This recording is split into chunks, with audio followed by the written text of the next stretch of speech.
que o gráfico determine.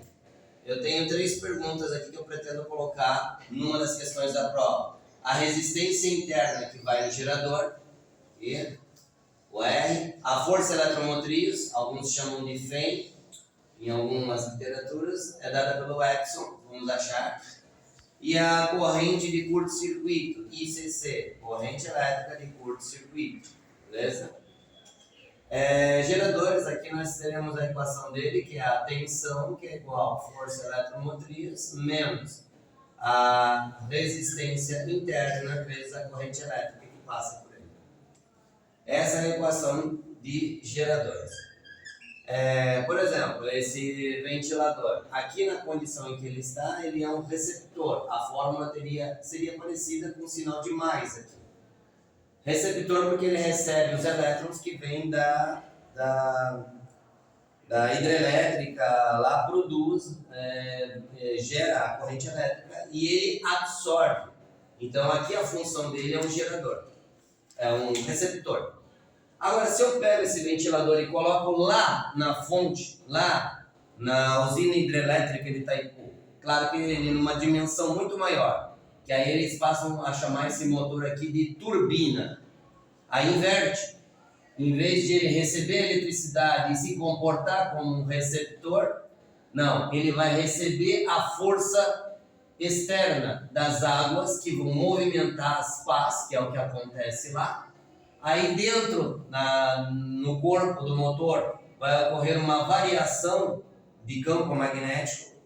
Aí uma das leis de Maxwell, o fluxo de campo elétrico, a variação de campo elétrico vai gerar um fluxo a variação de campo magnético, no interior de magnético, vai gerar um campo elétrico, né? Então, a variação de campo magnético, originado pelo movimento das águas em cima das pás, gira o induzido, no induzido já tem uma bobina, na carapaça do motor tem outra bobina, elas vão formar uma variação de campo magnético, que vai sair pelos fios, né? Vão gerar a corrente elétrica que vai abastecer as cidades. Aí, nesse momento, ele estando lá, por receber a força pela frente aqui, e liberando a eletricidade, ele se comporta como um gerador. Mas ele aqui, na nossa cidade, ele recebe a eletricidade, ele é um receptor. Viu que ele tem as duas funções, né? Aquele exemplo, pega o motor de carrinho, bota a pilha, ele gira o motorzinho. Tira a pilha, bota a luzinha. Bom, se eu botei a pilha e ele gira o motorzinho, ele é um receptor. Pega esse motor de carrinho, tira a pilha e bota uma luzinha, um LED.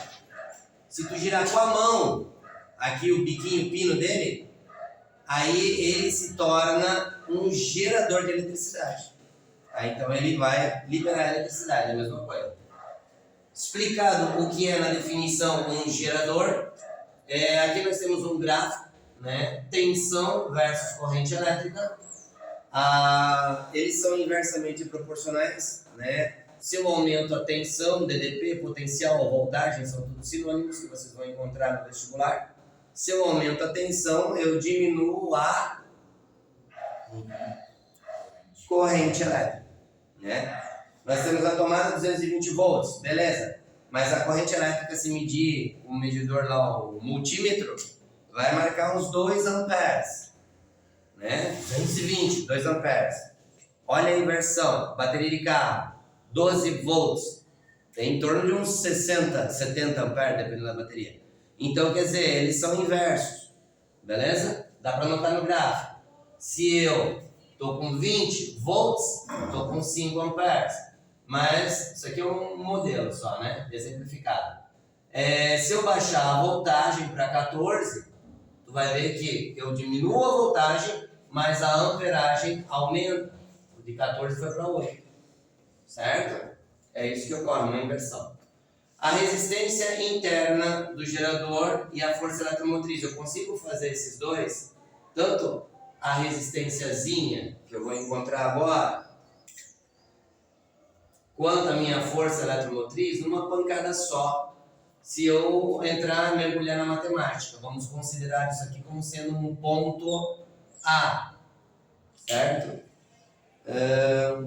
E aqui um ponto B, faz de conta. Esse ponto A absorve os dados dele. Ele tem aqui, a gente sempre fala assim, brincando, né? É uma XY, salgadinho. Só que o meu X, que tu sempre coloca primeiro, que é a minha abscissa, e depois a minha ordenada na matemática, o meu X é representado na física, nesse gráfico, pelo I. Então aqui seria o I. O meu Y é o U da tensão. Então o meu I, eu tenho aqui por primeiro 5 amperes. E o meu U, eu tenho aqui 20 volts. Plotei, na verdade eu absorvi, né? Absorvi o ponto do gráfico. Vamos absorver esse aqui. Tenho 8 amperes por 14 volts. Esse é o nosso I. Beleza? Agora tu monta a famosa, através de 2 pontos, a equação da reta, diz na matemática. Equação da reta, lembra? Y igual a x mais b? Aqui no caso não deixa de ser uma equação da reta. Y igual a x mais b, só está menos porque é um gerador. E as letras são diferentes porque estamos trabalhando com a física, né? Nosso objetivo aqui seria a tensão, força eletromotriz, resistência e corrente. E eu vou utilizar essa equação aí, tanto para o ponto PA quanto para o ponto PP. Então, copia a nossa equação, tensão igual a força eletromotriz menos a resistência vezes a corrente, mesma coisa. Tensão igual a força eletromotriz menos a resistência vezes a corrente. Só que aqui é um troca-troca. Então, aqui nós teremos o seguinte, se eu te dou o U e o I, tu monta uma equação aberta para colocar no sisteminha. Te dou o U e o I. O sisteminha vai salvar nós, nos dando de presente a força eletromotriz e a resistência interna. Só preencher, bora lá, U desse meu ponto A vale quanto? 20, bota ali. Continua com a conta, nada mudou. Meu I desse meu ponto A, quanto vale? 5 amperes, coloca ali. Deixa isso assim, não, tá meio bacana. Eu gosto de fazer assim, eu coloco primeiro as letras e por último o número. Então eu tenho a letra Epsilon menos 5R para ficar melhor, igual a 20. Letra para um lado, número para o outro. Fica bem melhor assim. Mesma coisa aqui, só que eu vou fazer para o meu ponto B. Meu ponto B, meu U vale 14. Meu 14, coloca ali, continua com a conta. Meu Epsilon menos o meu R vezes o meu I. Agora sim, meu I vale 8. Arruma isso para ficar bonito, letra para um lado e para o outro. Epsilon menos 8R é igual ao meu 14. Pronto, assim tá bonito. Isso na malandragem eu chamo de gaveta. Legal? Lugar de gaveta é no armário. Malandragem que te ajuda no cérebro. Então, nesse armário, eu vou colocar a minha primeira gaveta. Tá lá. E menos 5R igual a 20. Coloco a segunda gaveta. E menos 8R igual ao 14. Pronto. Isso aqui vira um sisteminha na matemática. E aí eu tenho que eliminar uma das letras. Ah, professor, eu podia eliminar o R se eu quisesse? Poderia, fazendo o sistema do troca-troca, malandragem. Multiplico a primeira linha pelo cara que está embaixo, só que invertendo o sinal, vezes mais 8, multiplica a segunda linha pelo cara de cima, mantendo menos 5. Dá meio pano demais para manga, não estamos aqui para complicar. Estamos aqui para descomplicar. Então vamos eliminar essa que está dizendo que dá. Me mata que eu estou pronto. É só mudar o sinal. Então beleza? E ainda assim tu usa uma malandragem, não pega o maior número negativo. Multiplica por menos 1, o menor número. Vai ficar mais fácil. Veja lá, eu vou manter a mesma, só que eu vou trocar de cor o sinal. Menos 1 vezes esse mais vai ficar menos epsilon. Menos com menos, mais 8. E aqui menos com mais, menos 14. Pronto. Então a nossa linha multiplicada é essa que alterou os sinais. Não é mais o vermelhinho, mas sim o menos epsilon mais 8R igual a menos 14. Todo mundo entendeu?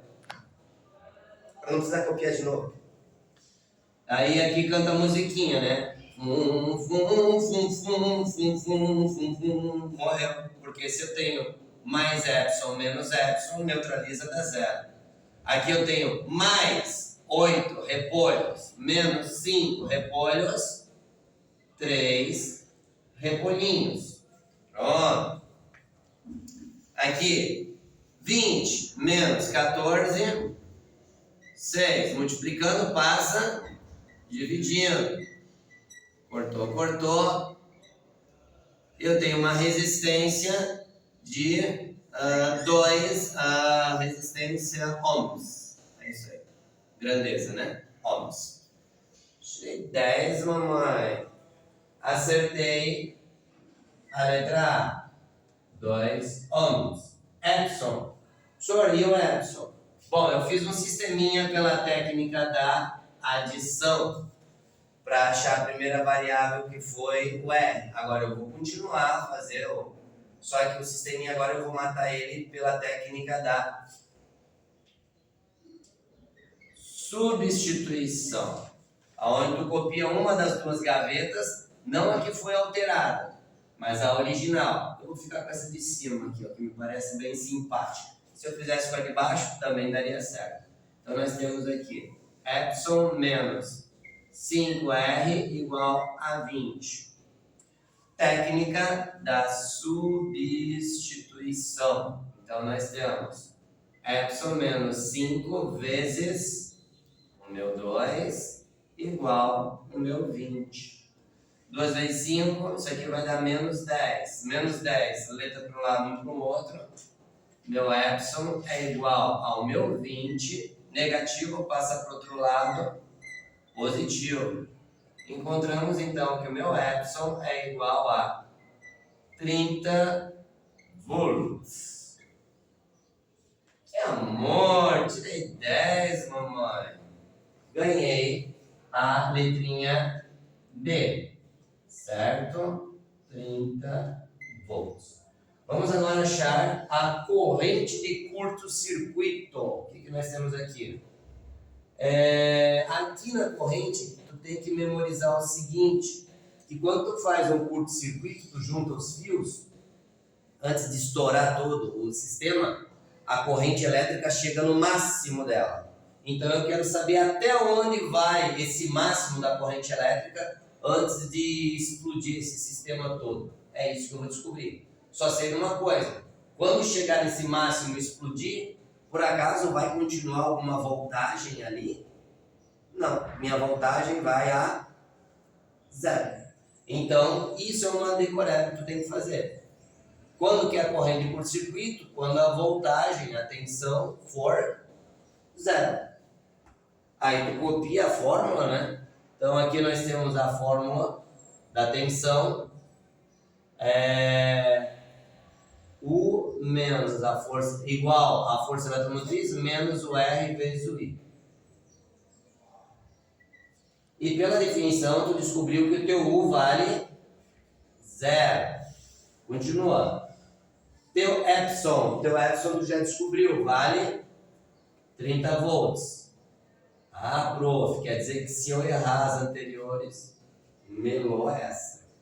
Minha resistência interna, 2 amperes. E tu vai descobrir então a corrente de curto-circuito. Letra para um lado e para o outro, vem para cá, mais 2. A corrente, 0. Some, fica só o meu 30. Tá multiplicando, passa dividindo. Tua corrente de curto-circuito vale 15 amperes. Que amor! Tirei 10, mamãe. É isso aí.